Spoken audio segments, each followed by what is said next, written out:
reason the book was written was really so much has changed in architecture, but particularly in tall buildings. I had done a book about 6 years ago on tall buildings called Imagining the Skyscraper, and in the time since that, and that wasn't that long ago, obviously computers are omnipresent in the process. They're particularly omnipresent in the tall building design process, which means everyone has them. Everyone on the design team has them. Everyone's tracking the design process in real time together every minute. And if you're working abroad, you're sleeping while they're eating and vice versa, and it's even going faster. So the process is a completely much more permeable, high velocity process. It yields different kinds of results and different kinds of interactions between the people that are involved. Input is enormous, frankly. The ability to channel input is kind of a different dynamic now. Software programs are much more advanced than they were a decade ago. Coding is happening at all times. The kind of algorithmic thinking about creating performance and being able to achieve a certain level of performance in tall buildings is really at the front of everyone's mind. The irony of that, of course, is that you can measure everything now because it's all digital, thus the term performative in the title. But just because you can measure it and just because you might get a high level of performance, the irony, of course, is that doesn't mean it's great architecture, right? In fact, it may not even be good architecture, but it's highly performative. So the book deals with some of these kind of humors, if you will, of the process of performative architecture. But so much of all this has changed that I thought it was time to initiate a conversation about performative design, its pluses and its minuses, and how it's changing and opening up the whole process to new ideas. And that's what the book is. It's really a kickstart on a subject that I believe probably didn't need this particular kickstart, but got it, and will go for years as we talk about how the process will be ever more open, and the kind of formal and content-related aspects of tall building design will continue to proliferate. So that's what the book is about. There are 5 chapters. I'm not going to read chapters, but one is about performative ecologies and sustainability and energy management. One is about skins. All of us types are terribly interested in skins and layers and managing the things that skins manage. In LA, we're particularly interested in skin, right? I mean, the sun and the bikinis and all that. Performative parametrics is the 3rd chapter, and parametrics is just the ability to algorithmically focus on design parameters and very specifically and on a custom basis solve particular problems. And so there's a whole piece on parametrics. Parametric neighborhoods is chapter 4, and that really takes a chapter from the first book and goes further with it, which is when neighborhoods are no longer as horizontal, they become vertical. What happens when there are vertical neighborhoods? What does that mean to a building? How is it different than it used to be? And finally, performative cities is really, I'll run through 7 very different cities and how each of them have tall buildings, so there's something in common, but those tall buildings in each of those cities are quite different because they perform to different kinds of norms and expectations and requirements in each of those cities. Sao Paulo, Tokyo, Berlin, Shanghai, Los Angeles. These are very different places, but we all have our tall buildings. So those are what I think are the compelling issues about tall buildings, but just as compelling is the USC School of Architecture, and that's the invitation to Dean Ma to be here. I'm going to ask him to say a few words, but our hope here was with the book that we could donate all the proceeds from the sales to the School of Architecture. USC in general and the School of Architecture in particular are involved in a major campaign of fundraising. I know from personal experience I've had the pleasure of teaching there, of lecturing, of visiting, of being the director of the master's program for a number of years. And it's an extraordinary program in the most experimental major US city here. It happens to be here, and they're just over there, downtown adjacent and the center of Los Angeles. And to get an education there in architecture is an opportunity to access as much as you could ever expect to as a student. And in fact, there is more than a small trickle of students from that program, I'm not sure why, that end up here and in other offices that we admire. So with that, I'd like Dean Ma to come forward and talk a little bit about it. Great. Thank you, Scott.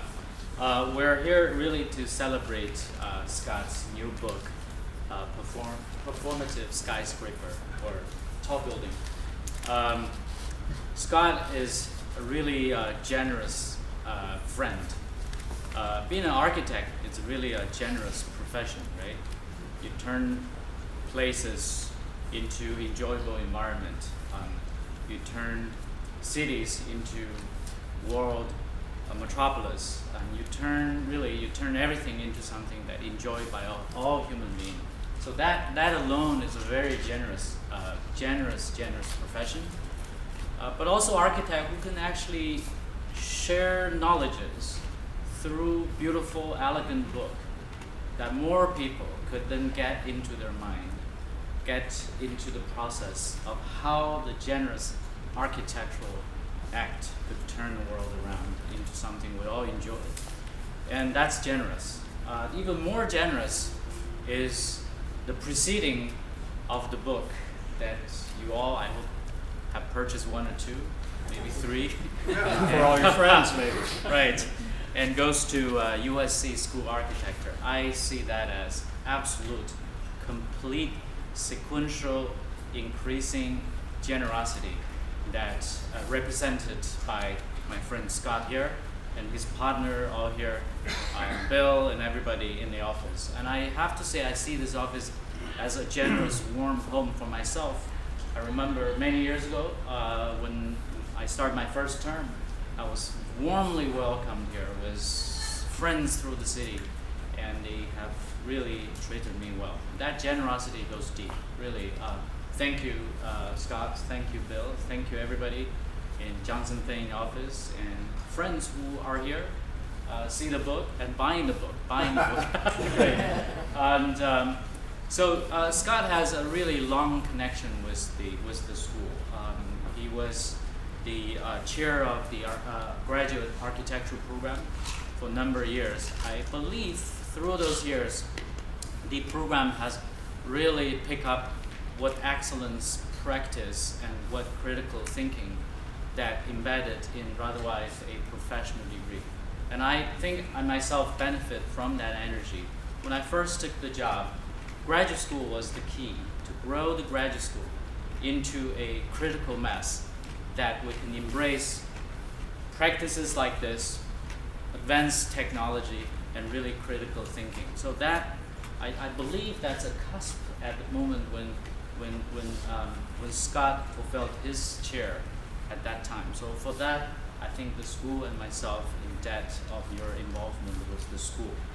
And I learned their practice actually deliberately and I quickly became their personal friend. I said, now we drink together, we talk together. Literally, yeah, that's not a symbolic statement.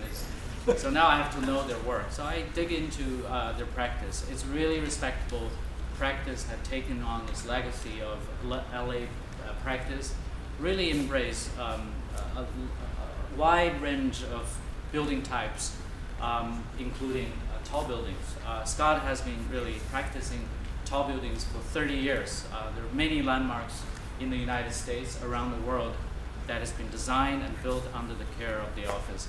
I'm not going to name them all. The book have cited all of them.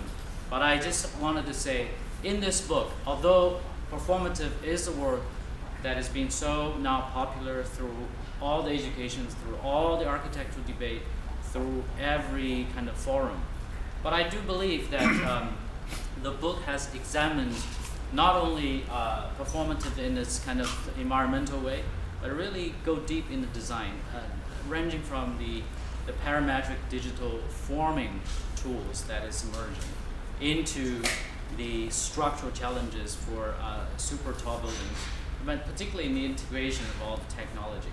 Then all the way to what the skink, the performative skink, which is really I still believe the most important thing that a tall building that as a strong landmark of a city must have presented to the outside world, yet to define the interior environment. So that is all great, but more important than that, I think he brings all those down into a very urban context and again enter a debate or a discussion of urbanism, cultural, globally, and as global as his practice. I do believe there are buildings in Beijing now being designed super tall, and many other cities in the Pacific Rim and North America. So with that, I also wanted to, with a very humble stance, and wanted to have a round of applause of what is